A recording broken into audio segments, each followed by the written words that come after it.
Well, hello, and would you believe it? It has been seven, I don't know for you it was long, but for me, 7 quick days. Not long enough, but we are here again with Zoom Hope Live. We're bringing hope into your bathroom, into your kitchen, into your living room, even in your car, wherever you are. We're just here to streamline hope in your life. And today I have a wonderful lineup for us. This is going to be an exciting discussion. We have Pastor Myung Kwan, who is a pastor in the Washington Conference. But more than that, he is a good friend of mine. I met him last year, October, in the Demon class. So he is presently studying, is a doctoral student in intergenerational studies. And we have, of course, we have Pastor Ashton McFall, a very good friend of mine. We met from school days when we just fresh out of high school into college at Northern Caribbean University, where we studied together. We had a wonderful time there. Then we started new ministry here together in the South Bahamas Conference. Then he transitioned and he went to Andrews University, where he did his his MDiv study, and now he is a doctoral student at the Andrews University, emphasizing in preaching. He's a preacher. He is presently the pastor, the lead pastor of the Village Seventh-day Adventist Church, and that is in the Ohio Conference of Seventh-day Adventists. Then you might know this bald man that I hung out with a lot during my days of youth ministry. He is none other than Kevin Spence, the Honorable Spence. He's a teacher, a coach, and a youth mentor. His focus in his teaching is actually technical studies and information system analysis. I guess some programming things. I remember he used to help us a lot in youth ministry in that area. And of course, you would have known Dr. Peter Joseph, who is an educational ministry strategist, a family leadership, discipleship, and evangelism consultant.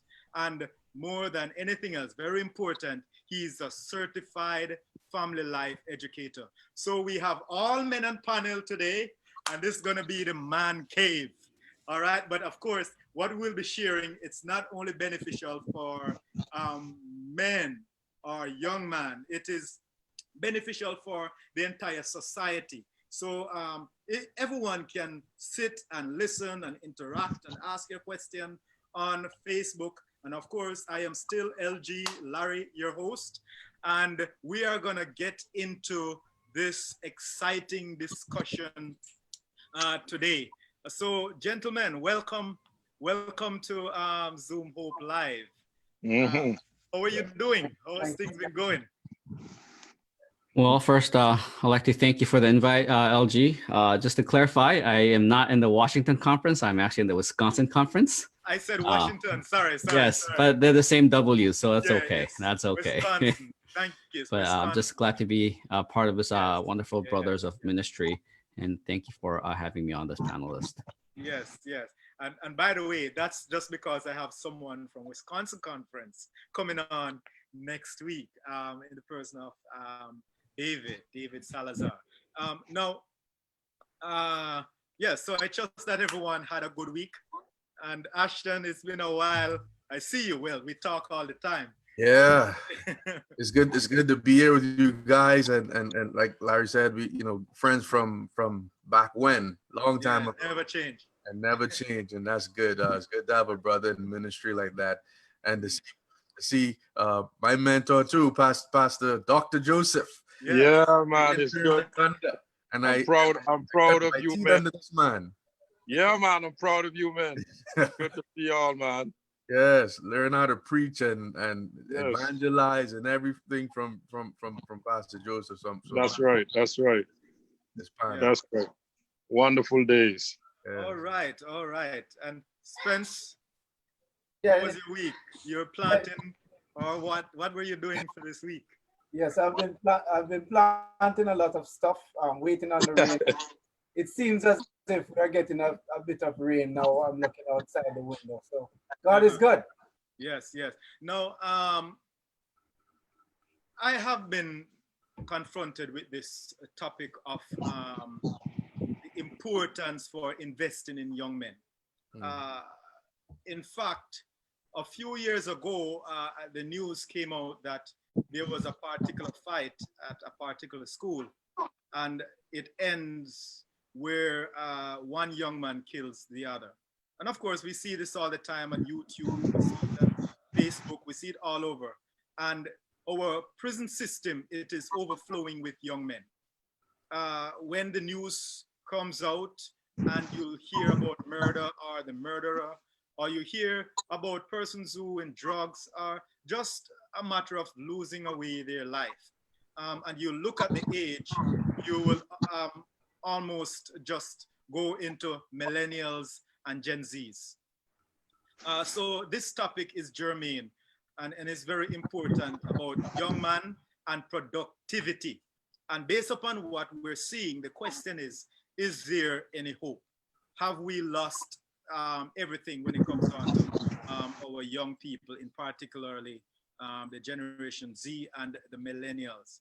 So right out the block, gentlemen, the question on my mind is, what are some of the challenges? I know perhaps I've stated some, but maybe there are even undergirding challenges to those.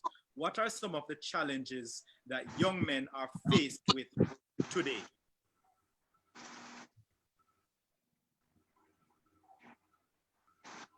Okay, let me go ahead. Since I have to encounter young men in everyday life, in the classroom, you know, young men are faced with a wide range of issues that stem from within the home and as well as within their communities itself. Within the homes, they may be faced with a situation of a single parent, which is in most cases a mom. Um, they are also faced with the stresses. Okay, they are faced with the community stresses where, just stepping outside of their door to try to get somewhere positive. They have so many influences pulling them from side to side, whether it is the gangs on the side of the road, on their way, whether it is their own family members who don't necessarily live in the same homes, who try to pull them from left to right. So those are two key factors of influence. And when they get into the school environment, wanting to fit into the school environment and encountering other young men from other different walks of life, they tend to be faced with how can I fit in? Do I need to stand out in any particular way? What do I need to be a part of this grouping? Yeah, I think that's a really good idea. The way I see this is I agree with you on that one. I'd like to also add, I think seems like over time, when you compare like the beginning of the last century until now, seems like the value of families have changed. I remember my parents' generation when there was big families where you could influence one another positively from parent to the children. But now the families have become small because of the society they were living in, the breakdown into small families and parents getting divorced. There's just really no positive influence from the parents to the children or even from peers at school. And that's just really challenging the youth because they don't have a positive influence that they receive from the previous generation down to the younger generation, or even from peers at school or even at workplaces that are starting to work at a young age. They're not receiving the positive influence that they ought to receive. But also on top of that, exposure to media is also influencing the youth in many ways. When I was young, we just had TV at home with just a few channels, but now we have smartphones, we have everything that we're exposed to through social media platforms. And there's probably some positive influences, but I see more negative influences that are brought upon the youth. And I think that's just really challenging them and influencing them in a negative way that brings more challenges to our youth. Yeah, I want to add to that. Um, to put a mixture in between both of what both gentlemen just said, there's a lot too in the nature versus nurture argument, right? And so a lot of it is in the context of the environment that one has grown up with, the surroundings, right? I know when my parents were growing up, like my mom, she comes from a family of nine, but in terms of sibling, she has 8 other siblings. My dad has 5 or had 5 other siblings, and they're growing up together, strong bonds with brothers and with sisters, and the families, and they interacted with each other. And so now what you have happening today is, well, first of all, families are not as big as they used to be. Number one. Number two, families, you have a lot of families, single parent families growing, coming out, whether as a result of divorce or just not getting married. And would you have young kids, and we're talking specifically about men, young boys growing up without a role model, right? A father figure. I like the point you brought up, Young, about the about television. It was me and my brother, and both of my parents work, and I grew up as a latchkey kid. But the good thing was the TV didn't shape me. I still had a dad to be able to direct me, right, in a certain area, and that's what's important, to have direction in a life. If you have direction, I think direction could beat any environment that you grow up in. Without direction, the whatever environment, you can grow up in a rich house. If you don't have direction, you're gonna be in trouble. Direction is important in the life of a young person. I like how you use the words nature versus nurture. I think those are the 2 keywords we ought to be focusing on in terms of our youth. I think those are really, really important words, nature versus nurture. I like that. Yeah, Pastor Green, I think we've heard some very salient points. I want to just preface my comment by reading from Walter Brueggemann and just speak momentarily on intergenerational life. He says, one major function of intergenerational life is to transmit stories and promises which identify the family, so that each new generation has an inheritance that gives both identity and roots, purpose and vocation. These are the challenges that young people are facing, particularly at this time. And the National Study for Youth and Religion that was done in 2005 by Christian Smith, I think bears out a lot what the emphasis is here. Lots of young men, sad to say, are rootless. And when I say, I mean ROOT, right? Yeah. This is very Rootless, important. they become rootless. Yeah, very important, right? The issue of identity is a very serious concern, because if you don't know where you're coming from, right? If you have not been mentored, if you have no root, if you have no understanding of your root, if the narrative was not passed down to you, right, then your narrative is coming from the culture to a great extent. Now, the purpose, there's an issue of purpose, there's an issue of vocation. So these are the areas that right now we find young men are in the vortex of serious concern. Who am I? Where did I come from? They're wrestling with these existential questions on their own. What is my purpose here? What am I supposed to be doing? Yes. And until answers come with great clarity to our young men, right? We're gonna have real issues with young men. Pastor Ashton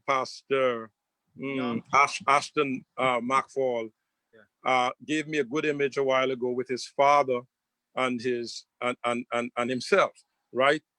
In as much as there was a certain condition that he had to live with, the father was there. So a certain narrative was passed down from a certain root, right? Yeah. And he's the fruit of a certain root. Yes. Right. And yeah, go ahead. Yeah, you could finish as I make a transition.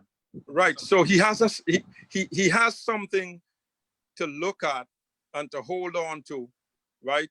To understand who he is, his identity.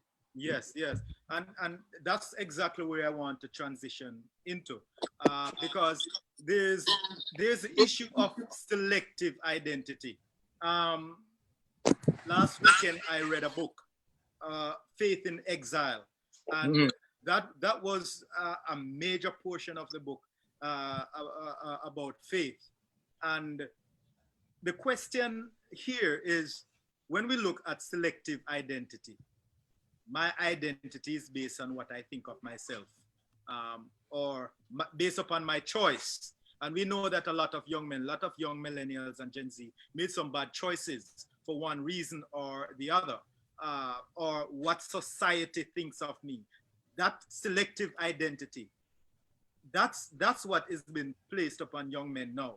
So the question is how important it is for young men to understand and appreciate and accept that their identity, or let me say our identity, is based on what God say about us or what God say about them. How important is that?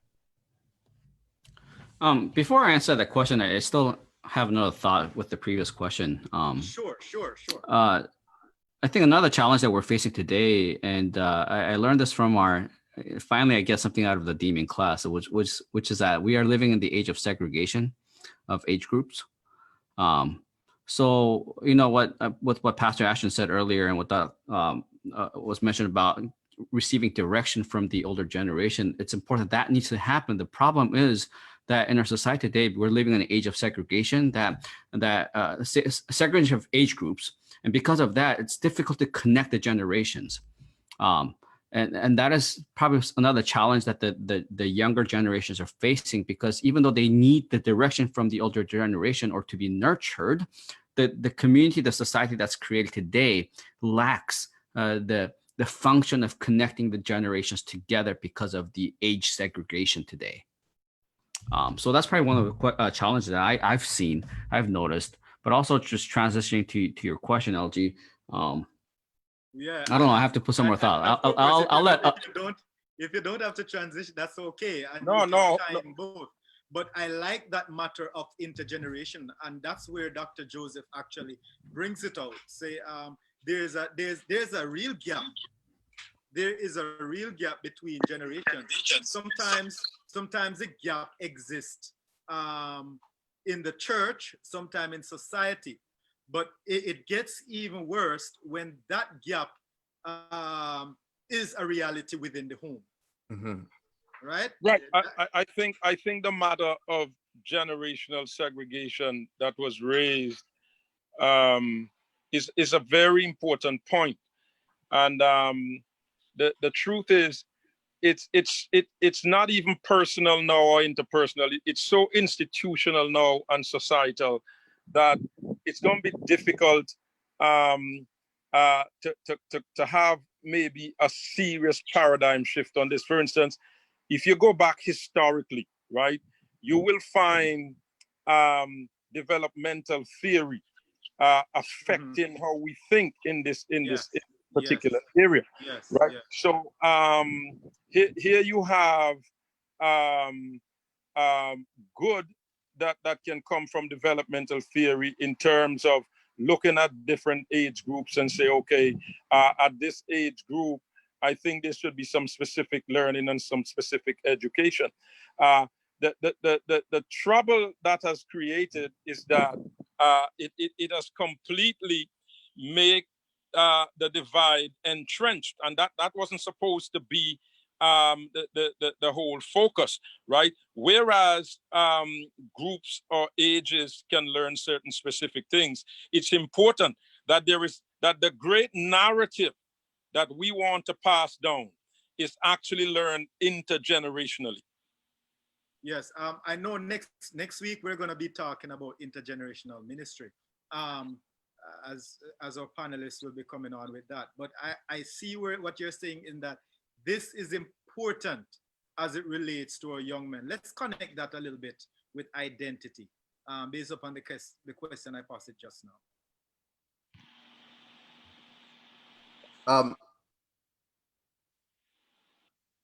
The matter of selective identity. Sorry, you were muted just now. Yeah. And what God say about us. Sorry about that. Yeah. Young So men. identity is so important in shaping us, right? And without identity, you're going to be lost. And identity does not have to be turned into a bad thing, right? So, for instance, nationalism, that's a bad way to shape identity. But being proud of who you are and where you're from, that's good. So I know I am here. I'm from the Caribbean, from the Bahamas. I'm here in America, right? It's fine, but I'm proud to know where I'm from. I want to teach that to my kids so that they could know that there is a root. They have a root. They have a beginning of where they come from. Okay. When you put that now in the context of your spirituality, we need to teach folk to understand that, hey, you may be here, but you're not a citizen of this world. Mm-hmm. So your root is in the kingdom of heaven. Now, when people understand that in their identity, they understand where they come from, they now understand where they have to go. So when in understanding where I come from, what my last name means to me, who my parents are, and how I was raised, I know how I need to carry myself going forward, because I'm grounded in a certain identity that was that was placed in me in my upbringing. And this goes back to direction, teaching young men self-worth. And when they understand their identity, they understand their self-worth, and they know what it means to continue to keep that up. It doesn't mean that you're not going to fail. Failure is a part of life. That's the only way you succeed, right? But to have that identity and to know who you are and whose you are, then you will know how to move forward with your own life. Actually, that really, I really like that. One of the examples that just popped up into my mind from the Bible is the story of Moses. He had a shaped identity, being in the wilderness. He and when God calls him to go back to Egypt to bring his people back, he's like, "Hey, God, I can't do this. I forgot the language. I'm not the prince anymore. I'm just a shepherd for 40 years." Yes, and God still like makes him go. He's like, "Let my brother do it." And he's like, "No, I can't do it." And yet God makes him go because he's stuck with this old identity. But the point I like of what Pastor Ashton is saying, hey, there's a direction that must be taken and must go. And you have to allow God for you to reshape that identity. I think that goes all the way to the Israelites as well. As a whole nation, they were in slavery for a number of centuries. That became their identity.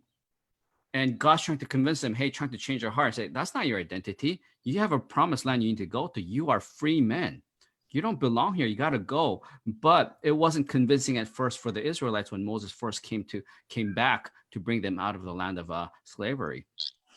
So I think that really speaks a lot to us in terms of our old identity that we must learn to get rid of to an identity that God is trying to give us, especially to the younger generation as well. So the young man that has been exposed to drugs, violence, premature sexual activity, and the list continues. That, you know, this thing kind of somewhat shape their identity or scar their identity, so they have an identity crisis. How do they dig themselves out of that now, so that they can understand that? Of course, the reason I say that, the moment you talk about Moses, what goes back to my mind, was the same Moses that was so bold enough to kill an Egyptian slave master, right? So, but no, he was so timid, maybe because he became a fugitive, maybe because of the wrong that he has done, maybe because he become now a shepherd as opposed to someone who was in the palace. That whole process of his own development caused him to have an identity crisis. So how does young men in the 21st century, millennials and Gen Zs, grapple with their identity, who are grappling with their identity crisis or issues, come out of that? Okay, let me jump in here. When we look at how identity tends to shape individuals, you recognize that there are certain choices that a young man will have made for him, that he naturally, for example, where you live, who you live with, your parents, your family members. You can't choose them. But as you become more ingrained in society, and you start moving around to church, to school, and all of that, those influences now build up in you a different type of character that can be for the positive or for the negative, based on your acceptance of what is given to you. The education system is there for all, but do everybody take advantage of all the resources that are given there? No. Some young men scorn the education system, turn their back on the education system, and choose to live alternate lifestyles. And eventually, this now shapes their identity into what they become, based on the fact that they would not have taken advantages of what is presented to them. Similarly with the church, if we look at the fact that we are simply asking you to choose Christ, just choose to serve him. And by serving him, he will show you how to live, how to interact, the choices to make, you know, the people or the influences to avoid. So you would not fall into the ditches that are necessary to fall in. If we look at Moses, being in that Egyptian household, God took him away for that 40 years and retaught him. And after that time, he was now ready to be the person that God wanted him to be. What I think about myself, or what these young men might think about themselves, is it possible that there could be a great danger in that, and for us to maybe establish a point that maybe it's very important for young men today to find their identity that actually transcend their self-esteem. How can we position that kind of thought line in our young men? Of course, I'm just pulling from what you're saying. Yeah. And anybody speaking? Okay. When you look at identity and how human beings, or in this case, how young men should understand themselves, okay, it is important that the correct narrative is passed on, meaning that we better understand ourselves in relationship to God or with God. So you look at Genesis chapter 1, it says, God made man in his own image. In the image of God created he him. Male and female created he them. Right? So we are always in a better position, whoever we are, to understand ourselves properly with reference to God. And I think that that is the narrative that has been lost to a great extent, right, on much of the millennial generation. No fault of theirs, because I believe that the generation before is responsible.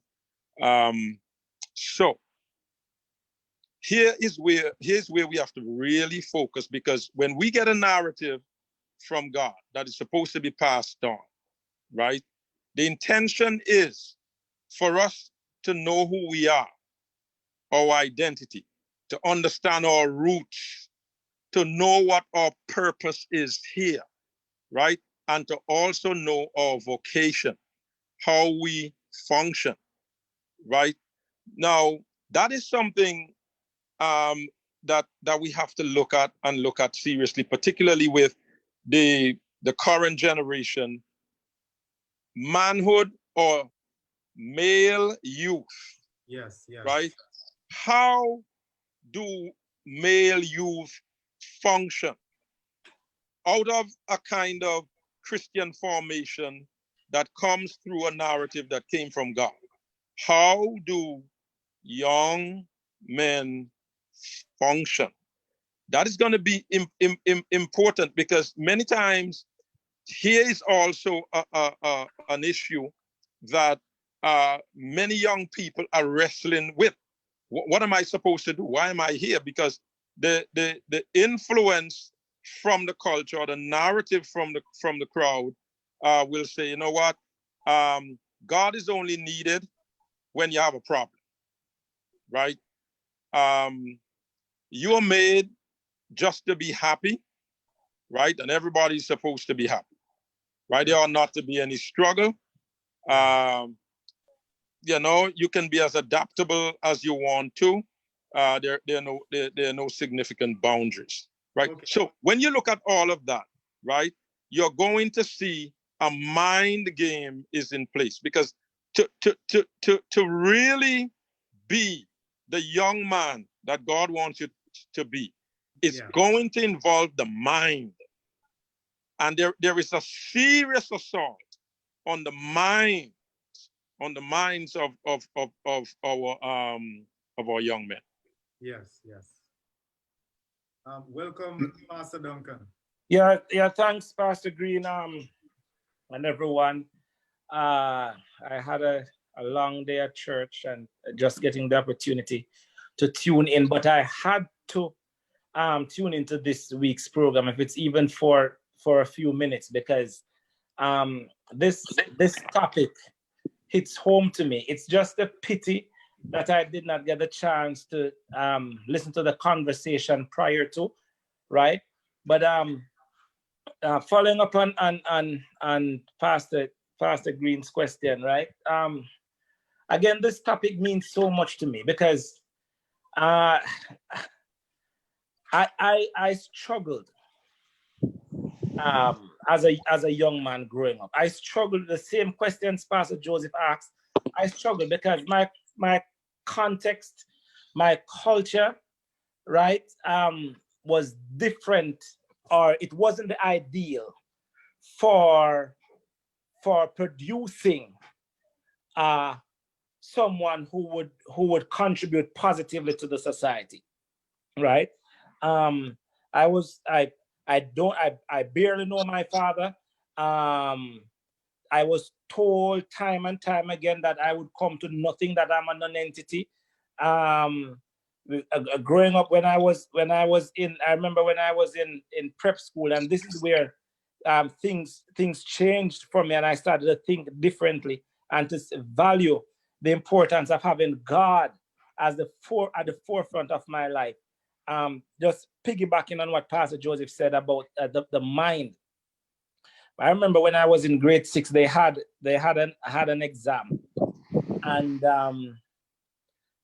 we were preparing for the major exam that would take us to the high school level. The teacher gave this exam.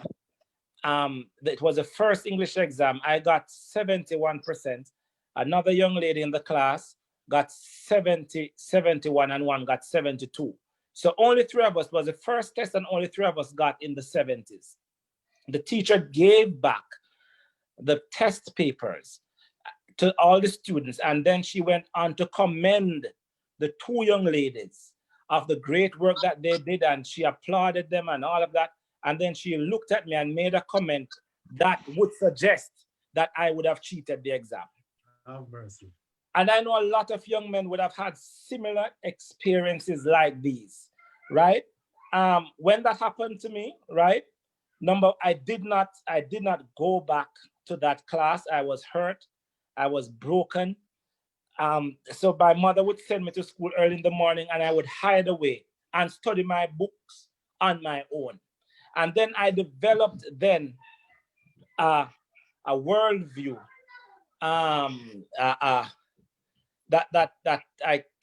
it carries me on until today, a philosophy that says that success results from Christ-centered concentration, having the ability to self-motivate and remain focused.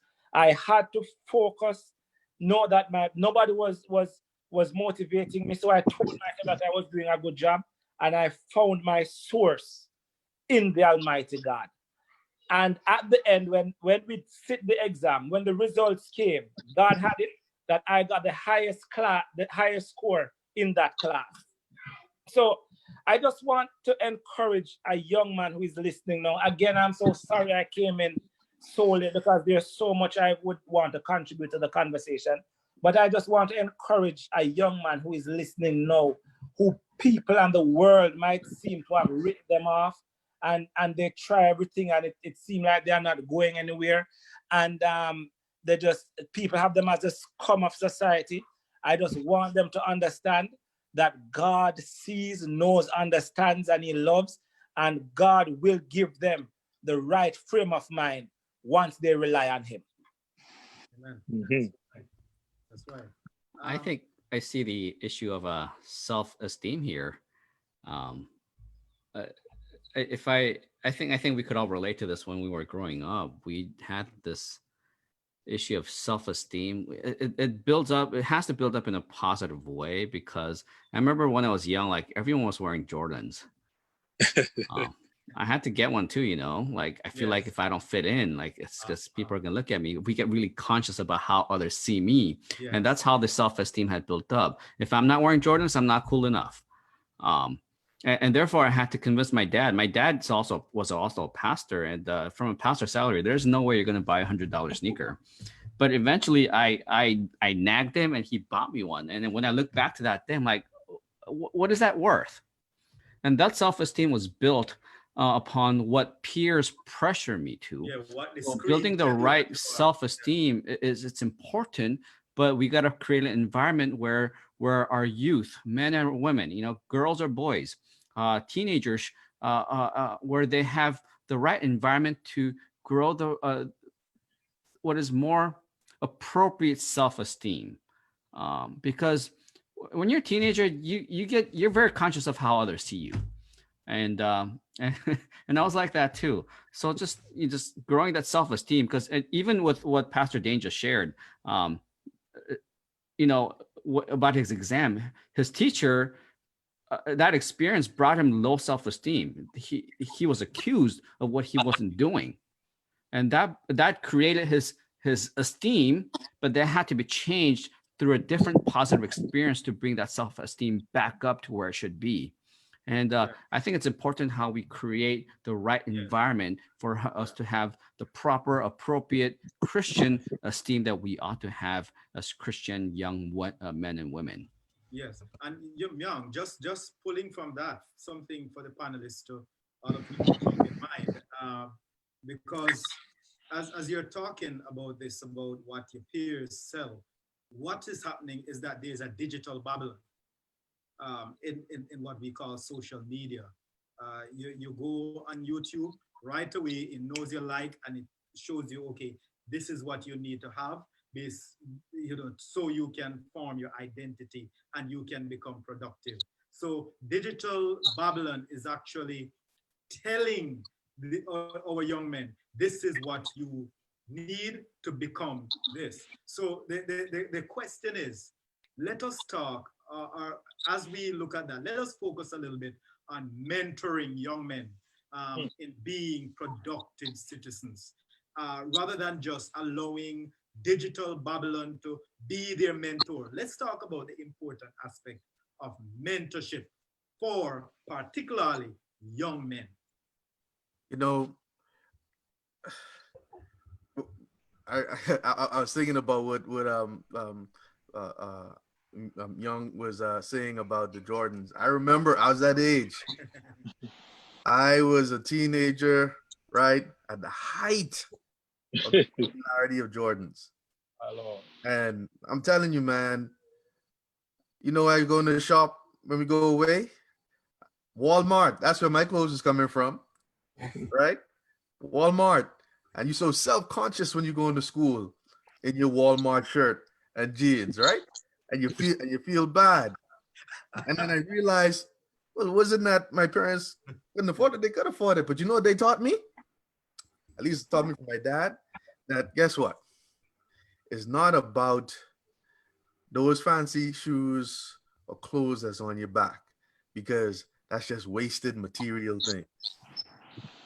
How are you really preparing yourself to provide for your family? That's when Okay. that's the type of stuff that I learned, right? That yes, it's good to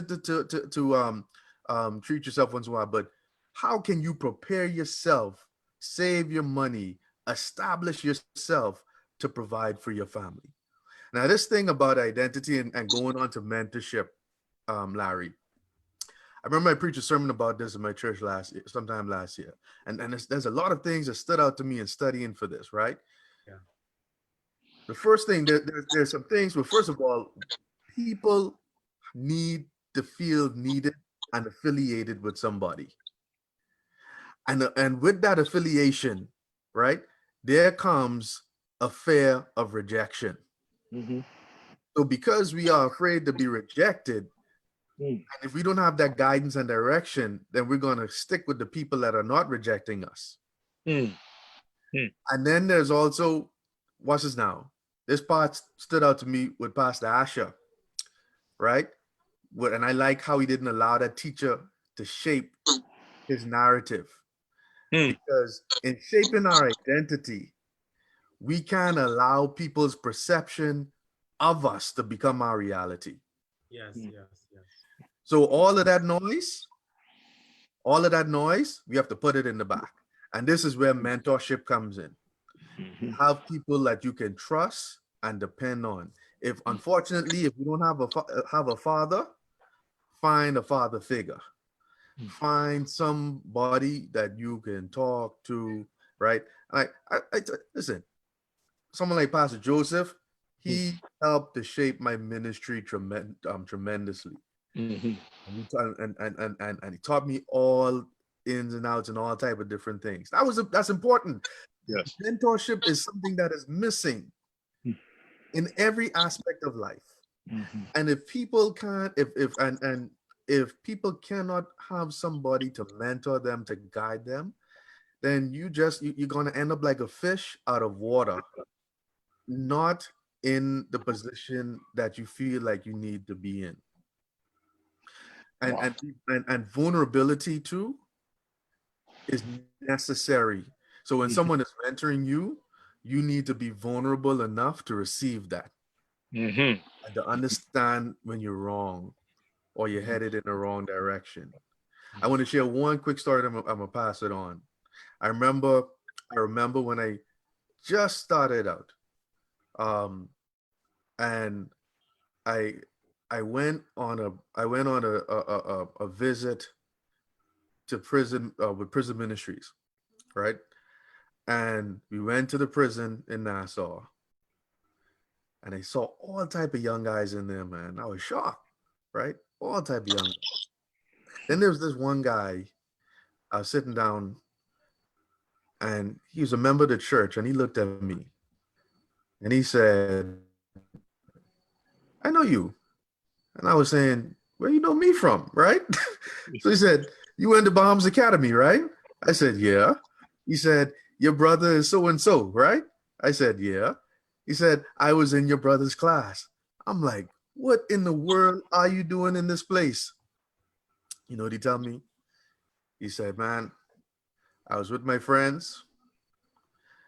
I got pulled over by the police, and there was some stuff in the car that wasn't supposed to be there. Gee. And I got locked up. I got locked up. Affiliation, right? He lost his way because of his affiliation. And thank the Lord, I saw him a couple of years later, and he was released from prison, and he told me, you know, he was getting his life on the right path. And so in men, a part of that wanting to be affiliated, we need to be affiliated with the right people. And then people, I think a part of mentorship too is being willing to extend that hand. Don't wait for them to come to you. Yeah, go to them and talk to them and pull them out, because sometimes that's what they need. They're not gonna wait to come to you. You need to go to them and help them. All right, I think that all of us as senior men in the church need to recognize that we have a responsibility to be mentors for the young people, the young men in our church and the young ladies in our church. The very first thing that we need to do is to ensure that we are good examples of who we are following. We are not following the person ahead of us, but we are following God, right? And by living godly lives, we persons will be drawn to us. And as they are drawn to us, then our influence on their lives will be in a positive way. And that we can understand that it is extremely important for us to pass this on. In my case, I didn't have a father in my home. However, back in those days, my life was home, school, church, home. So therefore, I spent as much time at church as I could almost say equally. Home was just sleeping. School was for learning. Church was for every single thing else. When you think about the choir practice through the week, you think about the drama club, you think about the Pathfinder club, you think about all of that. And from there, I could have been around godly men. And those godly men were an example to me of the man that I was shaped to become. And I purposed within myself that the mistakes my father made were not going to be my mistakes. That when I became married, that I would stay married. That when I have a child or children, I will take care of them. And so when I encounter young men in my classroom who are just in the same situation I was, I have a word for them. I know God would charge me if I don't share that word with them. And so my message to the men of our church and our society who are listening to us today, you who have attained at this moment have a responsibility to ensure that you mentor positively the young men who are drawn to you for some reason that is obvious. You are the example that they do not have in their homes. And so to whom much is given, much is required. The question of mentoring, I think. Oh, before I say that, I gotta say, Dr. Joseph, I don't know you, but I could tell that you are a great man because I see Pastor LG and Pastor Ashton speaking so highly of you. Yeah, So, appreciate yeah, it. Pastor, that's awesome. It's three of us you mentored. Oh, Oh, you too. yes. Okay, so there's three of us in this So group. don't leave me out.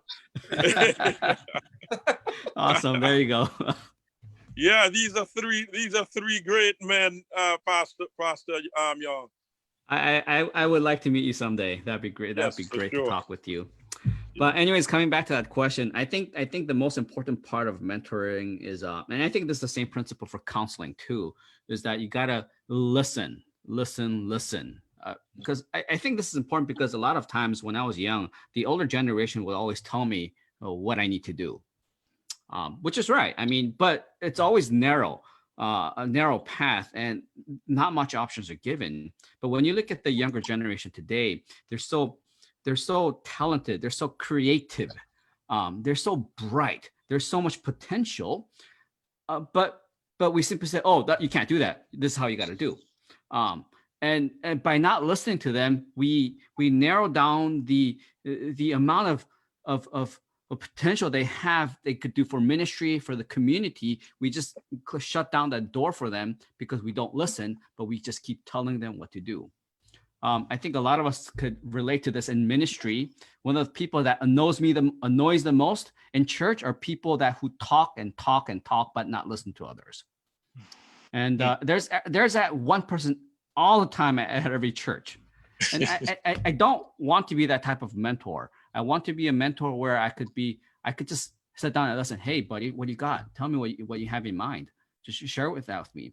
And I think as a mentor, I got to listen. I got to affirm him or her, and just say, you can do this. But our job is not to affirm negative pats, unrifled pats, but affirm in a way that could be helpful for himself, for his family, his community, and the church.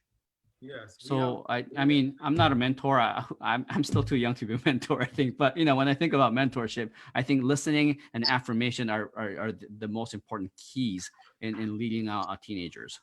Yeah. We're almost out of time. We have basically 9 more minutes before we would have topped our discussion. So when we look at, I want to get 2 questions in here just to help stimulate the discussion. When we look at the mental, the spiritual, the social attacks that young men are facing today, which do you feel is most important for the hope of young men? Yeah.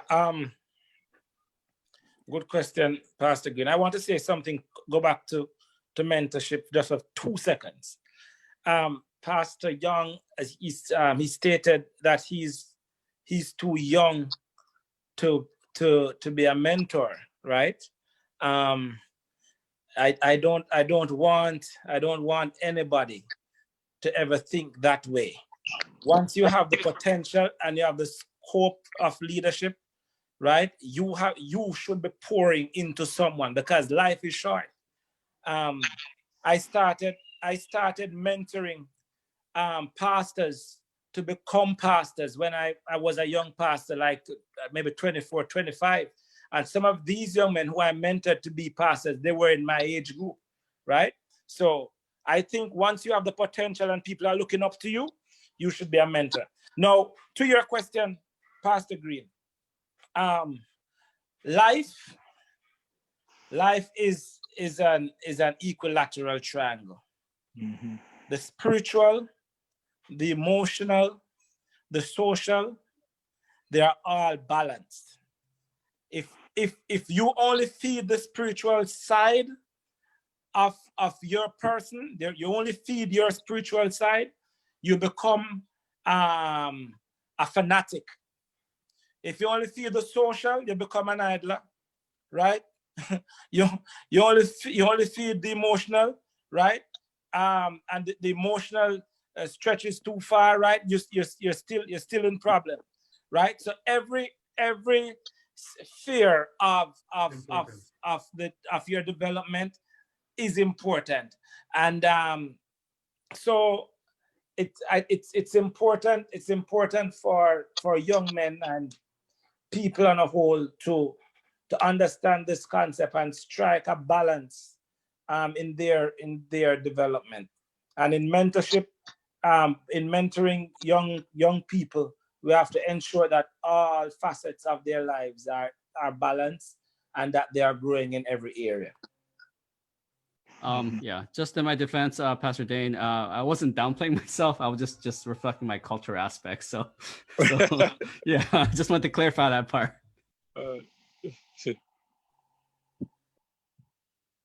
Good. Yes, someone was speaking. All right, so is it possible then to carve out a productive path in the life of a young man who's coming out of an environment where productivity and mentorship or leadership, it was dormant or perhaps absent? Is it possible to carve out a productive path out of that, or that person will just have to live? Yeah. Sorry, go on, Pastor. The productive path is linked to what Pastor Young was saying earlier, right? The narrative involve a teaching, learning, talking, listening experience. Teaching, learning, talking, listening. So whereas you come to the relationship with the mentee with the understanding that you may have a lot to share, yet you have to understand also that you are a learner, right? So both of you, okay, in a teaching, learning, talking, listening.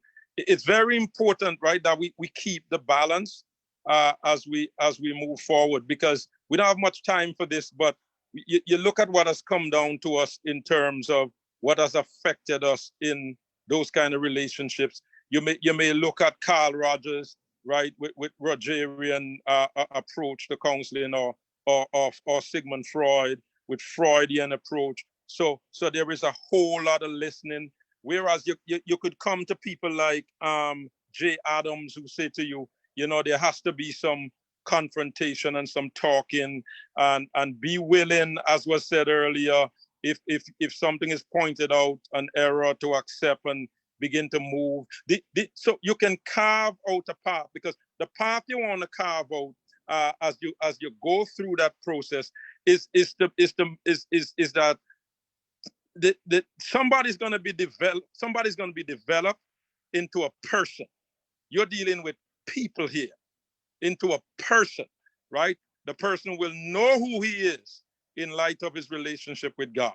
That is going to be important. The person will know his purpose, and the person will know his calling, his vocation, right? So I think I'll just stop right here. Before the other person speak, Young, you see what I'm getting as my mentor, and all these resources. Carry on, Young. Carry on, gentlemen. Carry on. No. Go ahead, Macfall. Yeah. I think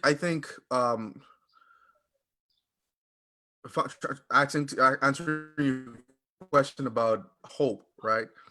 I think or if a pathway can be carved for people where it may have seemed like productivity was dormant.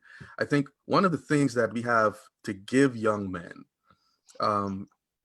is the very thing that your discussion panel is entitled, right? Hope. Yes. We have to give people hope. We have to give people a belief that they can achieve their goals. And what we have to do in the mentorship, the listening, the confronting, right? There's a book I had to read in CPE entitled "Caring Enough to Confront," right? Yes. One of the things we are able to do is show people, young guys, hey, you can achieve it. You don't have to keep up with the Joneses, right? But you just have to be productive and successful in your own right. So not everybody's gonna be the doctor. Mm-mm. Not everybody's gonna be the lawyer. You don't need all that, right? No. I think in our country, in the Bahamas, you got too much lawyers, right? And everybody's lawyer and doctor. You don't need all that. It's okay to learn a trade. People make a lot of money on trades. Mhm. It's okay. If, mechanic, right? Yes.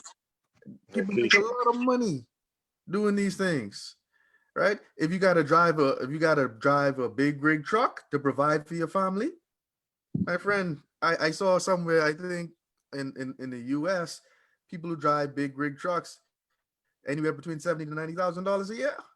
Yeah. Right.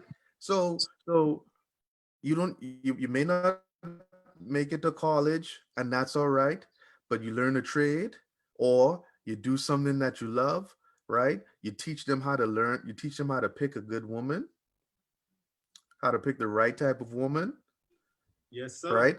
And stay with that woman. The Bible says, right, to stay with the woman from your youth, right? And learn how to take care of your kids. And guess what? Even if you have kids and that young man never marries the mother, teach him how to be responsible for his kids.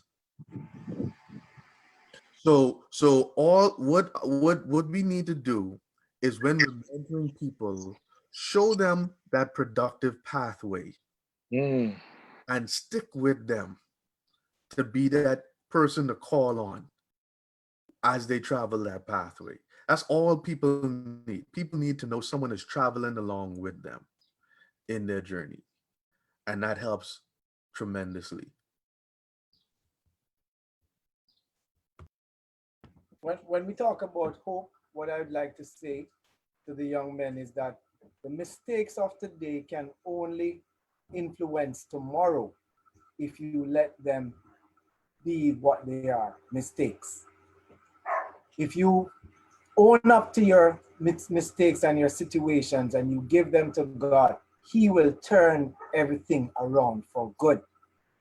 Many quality people are here on this earth today because of our mistakes.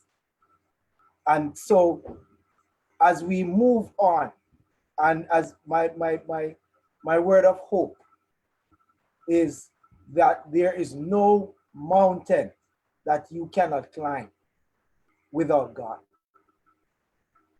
As long as God is with you and you accept Him and you allow Him to lead you, there's nothing you can conquer in this life. Your past circumstances will not dictate your future. Allow God to take full control of you.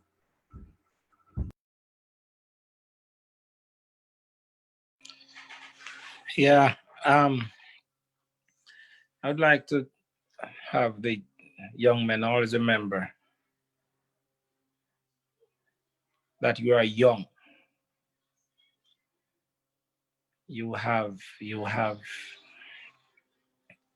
youth in your favor, and this is a blessing. Don't dwell on the mistakes that you make.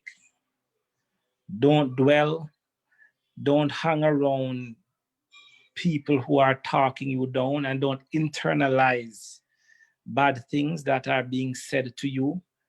Don't believe anything negative that anybody tells you.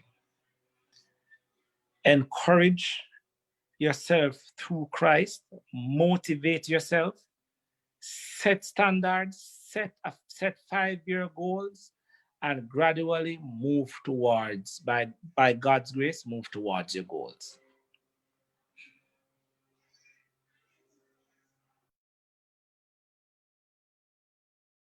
Awesome, awesome. Any other? Because we are ending now, so I just take these as the closing statement. I just want to, sorry, Pastor. Yes, I want go to read ahead. this passage right that came to my mind, right? In helping people to understand, young men to understand their worth in Christ, right?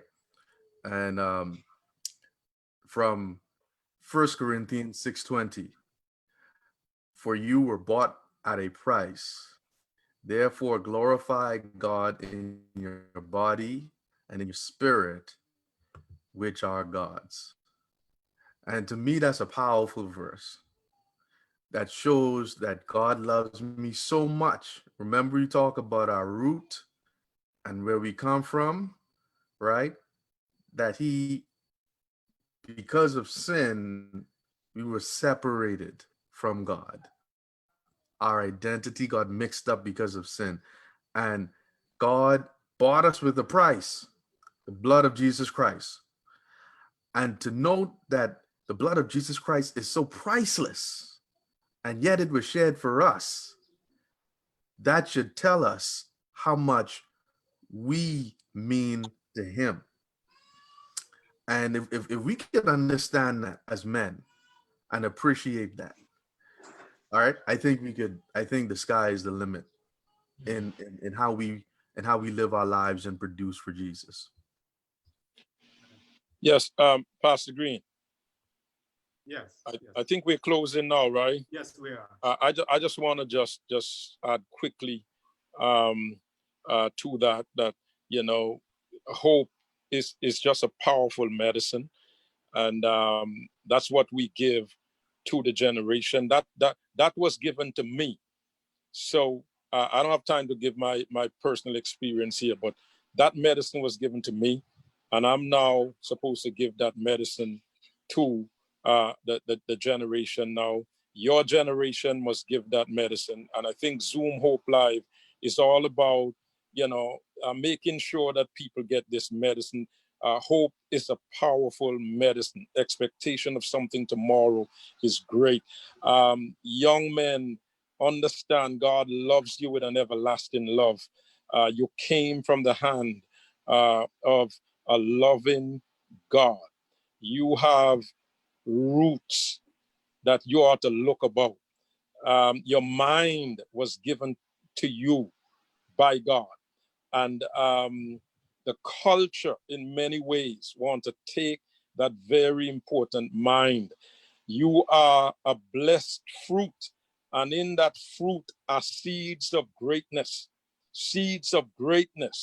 right? So stay in touch, be intergenerational in your life. Look for the narrative from your root that can help you. And as you get it, right, develop in your identity, develop in your purpose, develop in your vocation. Much have been said about vocation. I think what Ashton said was very important about trade and other things, right? That can keep us going. Young people have seeds of greatness in them. That's what I want to say.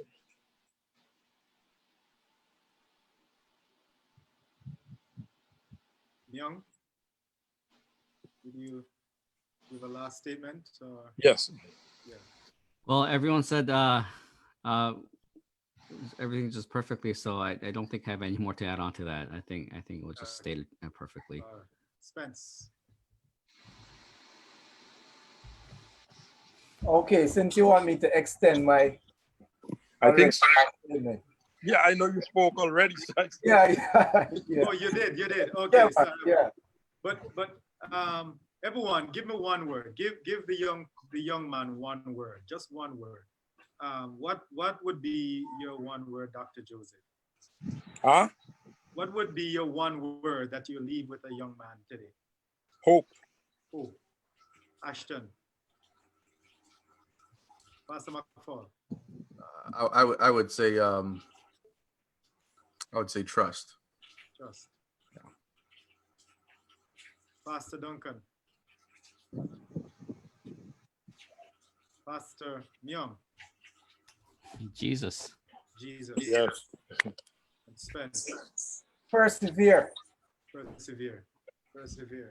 If you're just joining, we're ending. But that's okay. You can go back and you can watch the entire episode. If you have watched it, share it through WhatsApp, through IG, share the link in your profile. Just make sure that you help another young man. You help your son, your nephew, your grandson, your friend, just even your neighbor. Help someone with the valuable discussion that you have heard this evening on this platform.